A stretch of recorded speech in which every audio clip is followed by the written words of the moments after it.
Hi, I'm Steve Hargadon, and I want to invite you to join us for the first ever online Tiny House Summit, February 20th to the 24th. We have some great speakers. I hope you enjoy the following preview clips. Each day of our 5-day event will have free presentations for you to watch, with over 30 in total. Please do sign up to join us at tinyhousesummit.com, and we'll see you online.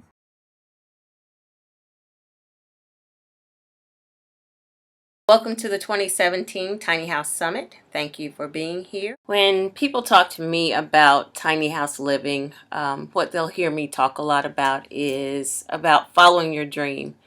And for me, living in my tiny house is just that. It as a result of me following a dream. And it's a dream that I have had since my daughter was very young, since she was headed into kindergarten. When she was in kindergarten, headed into kindergarten, I actually kind of made a deal with her. She was successful that she would buy me an RV. And she agreed to it. Like I was saying earlier, it's kind of easy to get a kindergartner to agree to something. But it was something that we would talk about through the years as she grew up. It was just something that was ongoing for me, the dream, and then, just a running conversation with she and I, and anybody that knows me through that time period will talk to you about my dream of living in an RV. It was trying to figure out how to get to that lifestyle. And one night I stumbled upon tiny houses and just decided at that point that that was how I was going to do it, and started along the path. How do you get from the dream to the actual reality of or the plan, or where you're actually able to realize that dream?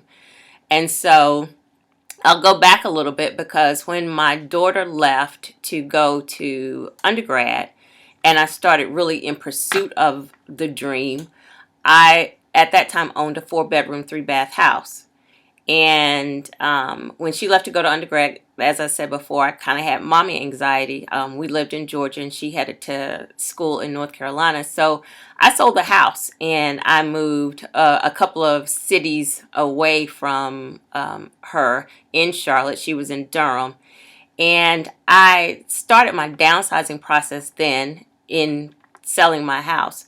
And I knew at that point that I didn't intend to own a house again, because I was headed toward that freer lifestyle there. My dream actually took the course of about 10 years. I sold my house in 2006, and so I didn't build my house until 2015, my tiny house, until 2015. So it was, 9, 10 years that I was working my dream. So it doesn't have to happen immediately, but you still need to understand that you've got this dream. You've got to be working towards the plan of making this dream happen. So from my 3-bedroom, 3-bath condo, I eventually downsized to a 2-bedroom, 2-bath apartment.